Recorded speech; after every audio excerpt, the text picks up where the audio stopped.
how we're thinking about doing, there we go. So I'm recording. So how we're thinking about doing advisories is just unique. And I'm just so glad to have this group of people that are willing to get into this journey with us.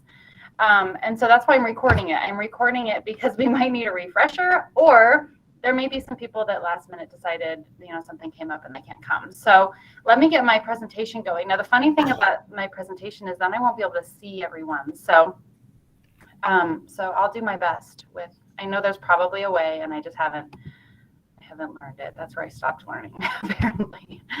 So I'm going to share my screen and get my presentation pulled up here.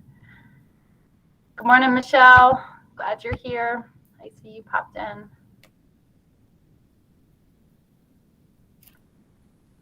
Okay, so what we are, let's see here. So I'm now presenting. I'm going to go to this, and I want to go to slideshow.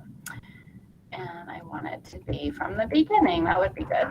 So I'm just going to go ahead and get started. The funny thing about when I'm sharing my screen is that I can't see any of you guys. So if and I also can't see the chat. So if someone would like, if there's a chat that comes up, great. But if you're comfortable, just kind of use your voice. Ooh, it sounds like someone wants to be admitted. Hold on. I'm so glad that just dinged at me. I will admit. Okay, great. So back to my slide deck. Sorry, guys.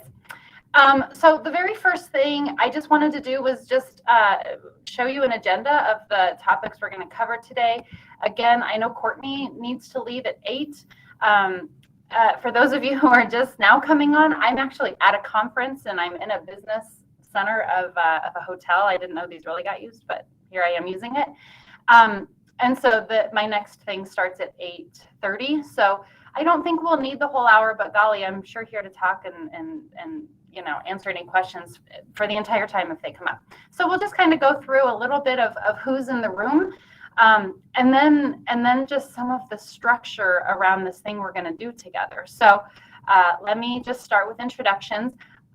If you could, your name, your occupation, which will help us to know the pathway that you are a POC for, the point of contact, and then also your why, which is just kind of like, why are you interested in serving in this capacity? And teachers, it can't just be because we have to. So I'm going to scratch that one from the record. So I will start, and then I will call on someone.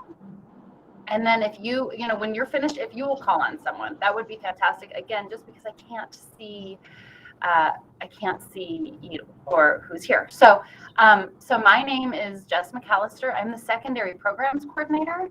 And so I'm not necessarily connected with any kind of pathway. My job is to oversee all of the CTE programs, make sure we're in compliance with what the state asks us to do.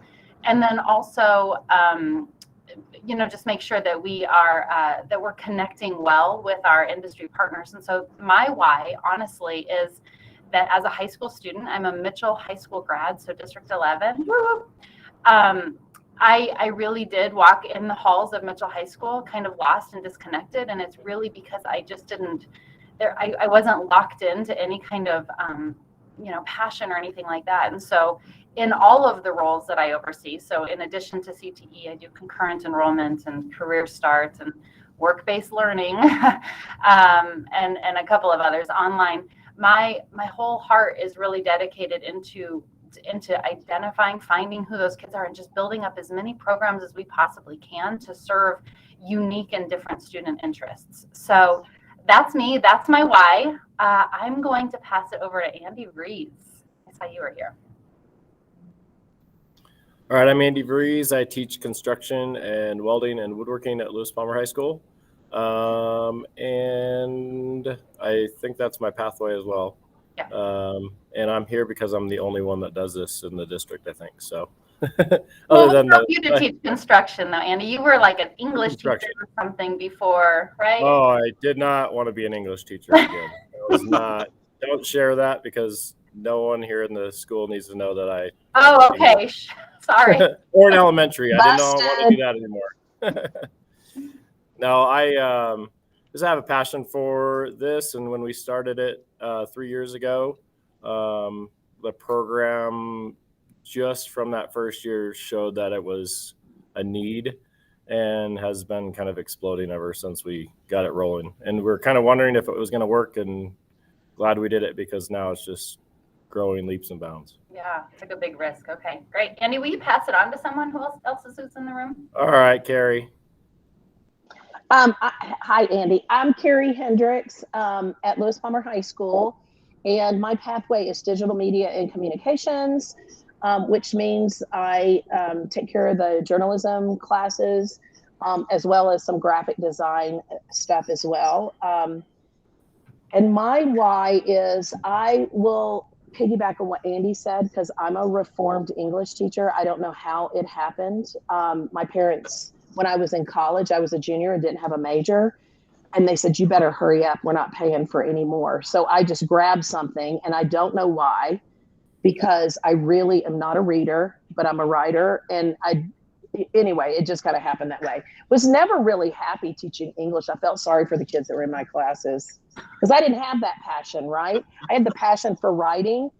And so then when I ended up at Lewis Palmer, because I taught in Illinois, and when I moved here, because I had somewhat of a technology background, somehow the yearbook landed in my lap, and I did that for 16 years at Lewis Palmer, and it grew to a nationally award winning program. But I finally gave that up and only focused on my newspaper classes. But through all those 16 years, my passion for graphic design came in as well too. And so I do tell people that I silently judge everybody's design choices. You're not silent about when you judge mine. You're very vocal about judging. And I don't respond to people that write emails to me with Comic Sans font. No, just kidding. But I just love the kids. And so the program is very new. We might have started it maybe when Andy started his, or maybe behind, but I still feel like that we're in the beginning stages of just kind of moving forward in that. And we just started this year with offering Adobe certifications to kids. And so we certified 43 kids in Adobe Photoshop last semester out of 55. So I'm really happy about that. Yeah. All right, Michelle, you're next. Thank you. I'm Michelle Baxter. I teach chemistry and 2 of the 4 Project Lead the Way Biomed courses at Lewis Palmer High School. And I guess my why is growing up, and when I entered college, I was determined I was going to do something in the medical field, wanted to be a doctor. Life had different ideas and certain events, and so that didn't happen. And teaching kind of happened not as a plan. It just kind of, I rolled into it, and I found out that I really love it. But the reason that I like this is I think the biomedical field obviously is huge right now, but I've always been interested in the medical field. And when they decided to bring the biomed program to Lewis Palmer, I was actually the only one that taught the biomed program for the first 2 years, but I was tasked with doing the startup costs and what it costs each year to keep it running. And so I'm trained in all 4 courses, but I really enjoy teaching it. I think the kids really enjoy the classes, and it's great. The kids keep in touch, and I think I probably have 6 now that started in PBS with me that are now in medical school. So it's valuable for them, and they get to do a lot of different things. I've had some people that took my medical interventions class, and they went on to CSU and designed some device that has to do with protecting you from hypothermia and frostbite, and they got it patented. So it was awesome. Yeah. So cool. Great. Okay, Michelle, can you pass it to someone else who's in the room who hasn't been called on yet? That's the thing. The further we go down the list, you try to start thinking, well, who hasn't been called on yet? Well, since I have his kid, I'm going to call on Jeff. All right. I'm Jeff Shimon. I'm the director of R&D at Philips, medical device company. Was formerly Spectranetics here in Colorado Springs. Background is engineering, and I lead a team here doing medical device design for Philips. My why is I kind of fell into the medical device industry right out of college, and I've been in that industry now for 20 plus years, and have been very passionate for the work in medical devices, but also we work a lot with physicians and you see a lot of patients and just passionate about helping patients, and that's been kind of underpinning my whole career. And so when my son, when I saw that the LP had the project Lead the Way in biomedical sciences, I was super excited, and I was kind of, I'd say, more than nudged my son into those courses. He's now a junior. And I just think it's really exciting to be able to bring what's I think is super interesting in the field and also super fulfilling to help patients, whether it be in medical device design, whether it be healthcare provider. I'm just really passionate about it. So it's exciting to see young students get really excited and engaged in it. Awesome. Thanks, Jeff. Can you pass it on to someone who hasn't been called on? I have a list here of who has been, if you need me to rattle that off. I'll hand it off to the other Jeff. Thank you. My name is Jeff Howell. I'm the Director of Sales and Marketing for the Lodge at Flying Horse. My why is I've hit a time in my career and in my life where one of the best uses of my time, I think, is to give back and to give back to the community, both in Colorado Springs, up here in Monument, and offer any kind of mentorship I can for younger generations coming up, as well as helping out in the city with the LARC Committee and Lodging Association and on and on and on. But my passion in our business is service in the hospitality industry. It has been since the 80s when I really got my first start. And I've carried that with me through multiple properties, from Broadmoor to Cheyenne Mountain Resort to I grew up in Virginia, so properties out there as well. It's funny how we have so many people here tied into the medical field. My dad started as an engineer. We came from Peoria, Illinois. He went to Bradley, got an engineering degree, and then was recruited by the patent office. And for 25 years of his career, he headed the medical division of the patent office. So he issued the patents for many of those medical devices you're talking about. He issued the patent for the first MRI. So he's just shy of 1,000 years old. So you could take him back to slate and chisel, but it was a phenomenal career, and I have a great interest in that as well. I'm just not smart enough to do anything with it, but I'm really excited about participating in any way, any direction you all point me. So I'm here to serve, and I can't see names, so somebody's going to have to volunteer for next. I bet I could do this. Julie Steffen, can you introduce yourself?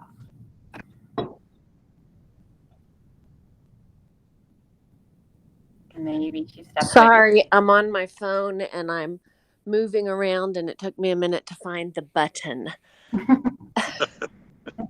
Good morning, all. I'm Julie Steffen. I'm with the Tri-Lakes Chamber of Commerce. We are proud partners with Lewis Palmer School District and supporting this endeavor. I am passionate about connecting with kids, and I call it touching the future because they are our future, and it excites me to be able to expose them to out of the box thinking and various pathways and what works best for them and exploring those options. So thank y'all for being here.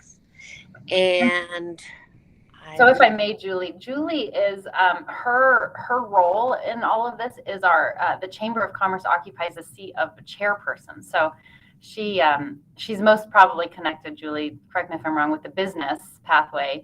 That is correct. So her role here is also to serve as our chairperson. So we're so thankful for that. Okay, go ahead and call on the next one, and I can help if you need me to. So Courtney, have you been called? I have not. Thanks, Julie. Courtney Bushnell. I'm Business Administration Pathway. So just a couple side notes. I have not been an English teacher. But Carrie, I just want to point out, I have a poster behind me that says, I want to hire employees that use Comic Sans on their resume. Said no boss ever. Just wanted, since you made the comment about Comic Sans. Anyway, so my why, I started in the business world. Never had aspirations of being a teacher in my life. But when I was still working in the business world, very begrudgingly, at the request of my company, volunteered for junior achievement and had an aha moment and went, wow, you know what? I think I want to be a teacher.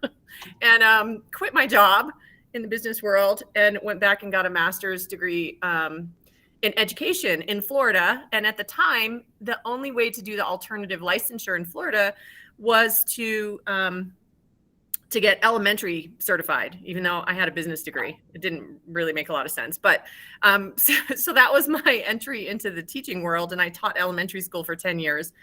And then decided on a whim when I was adding my gifted ed endorsement to my license here in Colorado to go ahead and add my business endorsement, still teaching elementary school. And then lo and behold, the following year, a position opened up at Palmer Ridge to teach business. And I went, oh, okay, I think the universe has called me to my place. And so I applied, and that's where I've been ever since. And, I'm just really passionate about helping the kids find their path and helping prepare them for their next step in life. And so, yeah, that's my why. Awesome. Is there anyone who hasn't gone yet? I'm keeping a list of, and I'm trying to remember those who were in the room before I couldn't see you anymore. Did we miss anyone? I think we're good. Okay. I'm going to escape my presentation real quick because I have a little paranoia that maybe someone came into the room and is waiting for me to admit them. Nope. I don't see that. Okay. All right. Well, now I can see you. So hello, and I'll go back. So let's talk a little bit about, now that we know the why, and by the way, I mean, what a team, right? I mentioned before I think I started recording, and maybe some of you came in, just that what we are doing with these advisory groups is new and different. And not only is it something that Lewis Palmer hasn't done before, but it's really not anything that I've seen. So I currently am at actually a CTE administrators conference right now, hence the business office that I'm in a hotel. But it's really great that we have this opportunity to really authentically partner with one another in this shared endeavor that we have, which is preparing kids for the world of work. And so I'll go on through this presentation, but again, just what a powerful, awesome group we have. There are some that aren't here and haven't logged in. Again, that's not to say they're not going to be on our group. It's just to say maybe something came up. So we'll move on. So all that to say, here's how it breaks down. So we have, I think I may have already sent this to you guys. Here are the education and industry POCs for each of our pathways. You don't see Julie Steffen listed here again because she's the chair of the advisory group. This is a hyperlink. When this meeting is over, I'm going to send to you this presentation in a PDF, and so all the hyperlinks will work. The reason it's hyperlinked is because then you can kind of access the email addresses more easily to just remain in touch and communicate with one another. So this is kind of how it breaks down. We are hoping, well, we do have a POC, point of contact, for both education and industry in each of the pathways, which is super exciting. The purpose of our partnership is really to have these advisory meetings, of course, but then also to dig deeper. I just really get energized when I hear everyone's stories. So just listening to those introductions was just so validating. It was just such a neat experience for me, but also digging deeper, right? So we want to get to the point of having our regular advisory committee meetings, but also having a relationship with one another, so that we can share resources and opportunities. There can be some networking involved, and also just sharing out best practices. So that's the idea behind advisory committees. Here's kind of the structure of it. You will see this is just kind of in a different way. Those that are kind of, that the names are in black text and that have like the lighter background, those are our education partners. And those that have like the darker background with light text, those are our industry partners. I'm still looking for someone from Special Pops. I've got a couple people that have expressed interest, and I'm just trying to lock that in. But let's talk just a little bit about this. The intentionality of advisory committees is really, really important. But there are also some boxes that we need to check to remain in compliance with what the state is telling us about advisory committees. So one of those is that we need to have 51% of our governing board, which is essentially what we are, be represented by industry.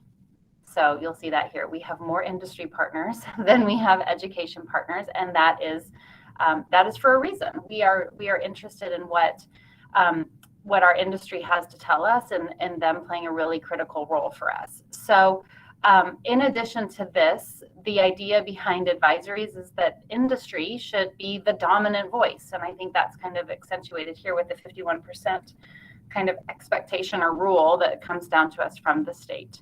I don't imagine we will all be operating as a governing board, but there might become an opportunity to do so. And this is something that I could think of. And of course, it's dreaming, but there might become a situation where all of a sudden we go for a big grant that is for CTE, generally speaking. Well, that's probably a time when we would assemble the board together as a board to really have valid discussions about how to appropriate that money, right? So that's where the industry can really help us, and it would be like a vote, and we would go through Robert's rules and do all of that stuff. We just aren't at that place right now. Is it a possibility? Yes. Is it a likelihood? I sure hope so. Wouldn't it be great to just get a lot of money for CTE and then to have the problem of having to assemble together and vote on how to spend it?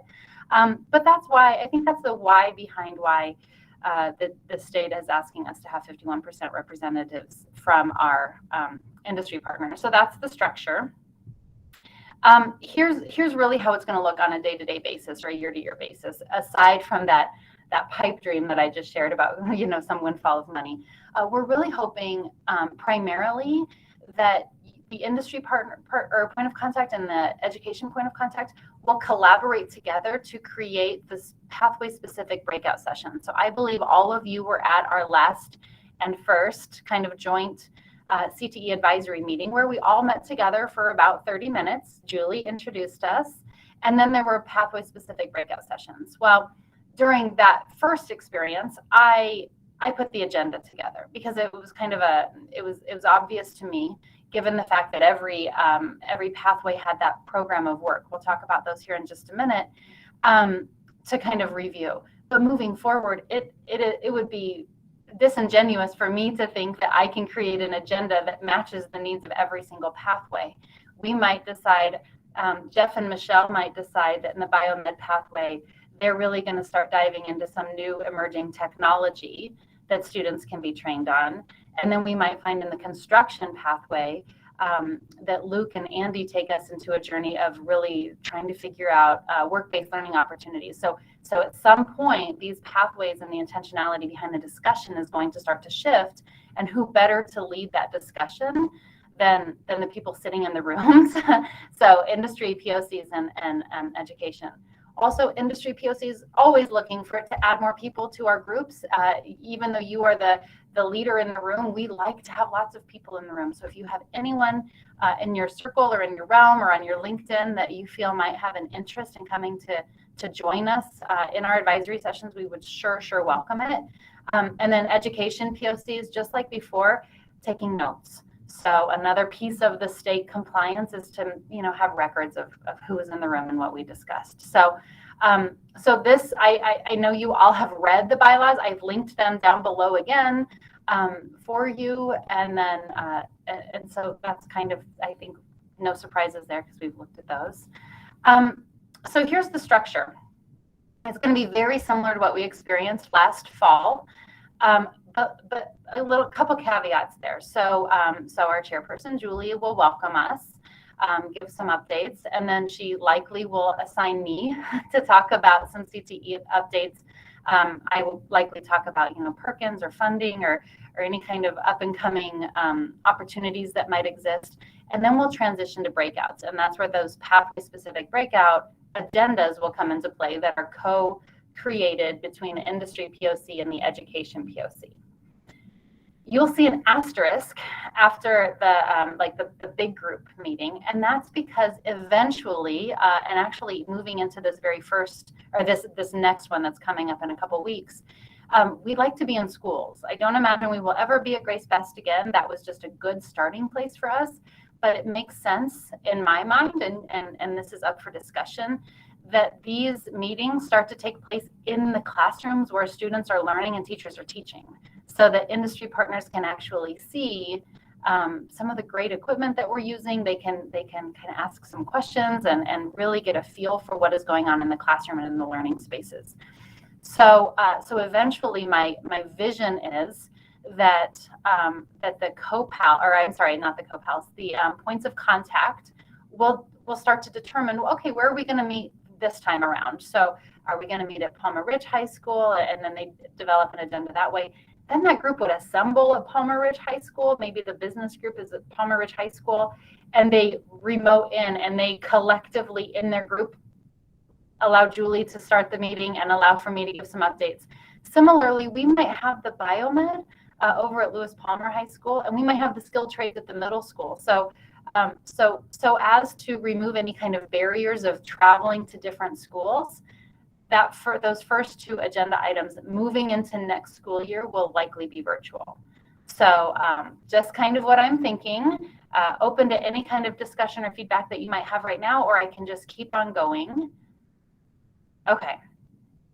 So, I'll also stay here. So for this next meeting that's happening on February 22nd, my vision is, and the reason for us not always going to just different schools is that there are different programs at each school. So Lewis Palmer High School has all of the programs we offer. Palmer Ridge doesn't have a biomed program. The middle school does. So it will kind of be up to them to kind of rotate through them. All that to say, I did hear a hand go up. Give me just 1 second.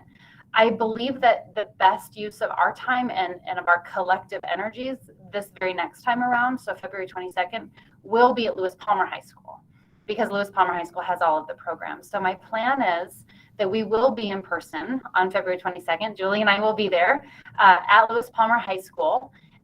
We will be in the distance learning lab for that big kind of session, and then break out into the different classrooms.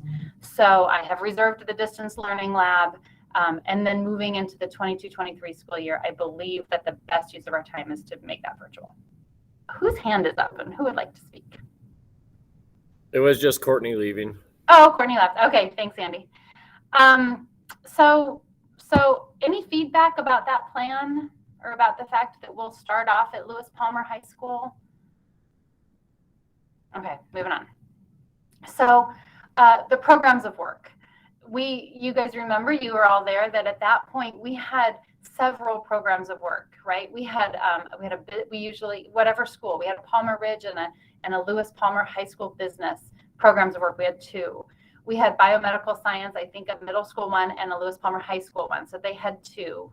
I believe we had the same with construction. STEM and IT had like 6 because they had a middle school, Palmer Ridge and Lewis Palmer for STEM, middle school, Lewis Palmer, Palmer Ridge for IT. So they had 6. So I spent some time and I actually consolidated them. I laid them all out to make just one program of work for each program. Now they're in draft form. The word up there, draft, is intentional because I just kind of looked at them and consolidated so that it was on one document. And I by no means feel like it's maybe completed work. And so I have asked the teachers to take a look at them. They still look the same. They are also linked in this presentation, which I'll be sure to get to you. But yeah, I just made basically one program of work of which to operate off of. So that can be one of the agenda items for sure. And I'd like to, maybe you guys, that can lead some discussion about the fact that they are consolidated. And the question is, do they still match the intention of the group? Because we can modify those if we feel like maybe there's something that's missing or maybe something has changed. For instance, in several of our programs of work, it listed the Pikes Peak Business Education Alliance, which is a former partnership that we had, which we no longer have. So I kind of cleaned that up a little bit. So those programs of work might take some looking at the very next advisory committee breakout session. And then the conversation can go from there. So here are some of the next steps, just to connect with your POC partner, and then to hopefully have an agenda template to me by next Friday. So these are some templates that I had put together for you. Hopefully you find it helpful. You know, you can find your different pathway. I'll click on this one here. Basically, it just lists, you know, it's asking you to enter in the classroom. I have linked the digital media and communications program of work, but then there are some additional rows here of where you can add some topics that you guys want to discuss. So this is really kind of that collaboration piece between the industry and the education POC of what are the topics we want to talk about, who's going to be talking about them, if there is someone, what are some resources that are helpful, and then over here is the notes piece. Again, notes to be taken by the education POC. Important to also write down just who is in attendance. So that's kind of it. That's kind of the approach that I'm thinking about for these upcoming meetings. And I just thought maybe it would be a good idea for us to get in the same virtual room together to talk about them and clarify any questions that might be had, or launch into some exciting work. Can I answer any questions? Here's my question slide, but here also is my contact information. I think you all know how to get in touch with me, which is really a great thing. But there it is again for you if you feel like once we leave this conversation, there's something else that came up that you'd like to discuss. So I'm going to exit my screen and stop sharing so that I can see you all, because I just feel like I'm talking to an empty screen at this point. And you're still here. That's so wonderful. I didn't lose you virtually or something. So, so are there any questions to that approach? Are there any, you know, glitches that I might be overlooking? As I said, this is new and it's my best thinking, but I'd love to get some collective feedback or anything I might be missing. All right. Hi, Erin. You didn't introduce yourself earlier. Would you do us a favor and tell us about Yeah. He Absolutely. didn't get the link, so he come join me. Yeah, I have the planning email, but I couldn't find an invite email. But that. Oh, you found Andy. Way to be resourceful, right? Yeah, so I'm Aaron Reeve-Loba. I teach the Project Lead the Way engineering pathways up at the high school. Yeah, I'm your point of contact for STEM IT. Yes, very cool. All right, well, I will hang around. If there aren't any other questions, let me know. I will send that as a PDF. All of those links will be there. So hopefully you guys can find a time just really quickly to connect and complete that agenda again by next week. It's likely if you'd like to look back at last time's notes, I could send those to you as well so you can kind of remember what it was that you discussed. That would be good. Yeah, that was one of my questions is, do we, given the meetings coming up pretty quick, do we have invites to any of the participants from last time? Yeah, good question, Jeff. So I sent a save the date to all of the participants. I plan to send another message out to them Tuesday just to say it's coming up soon and give them a little bit more information now that we've locked in that it will be at Lewis Palmer High School. And the reason I'm asking for the agendas by Friday is because then on Friday I'm going to send again. Yeah, just to kind of keep the conversation go, you know, like stay fresh in their inbox, hopefully not to, you know, annoy people, but but to remind. Good question. All right, well, I will hang around. It was so nice to see all of you. I hope you have a wonderful Friday. Let me know if you have any questions, and if not, I think we can just call this meeting good. Thank you, Jessica. Thank you so much, Jeff. Have a nice day. Thanks, Jess. Sure. See ya. I'm going to stop recording too. Hi, Michelle. Oh.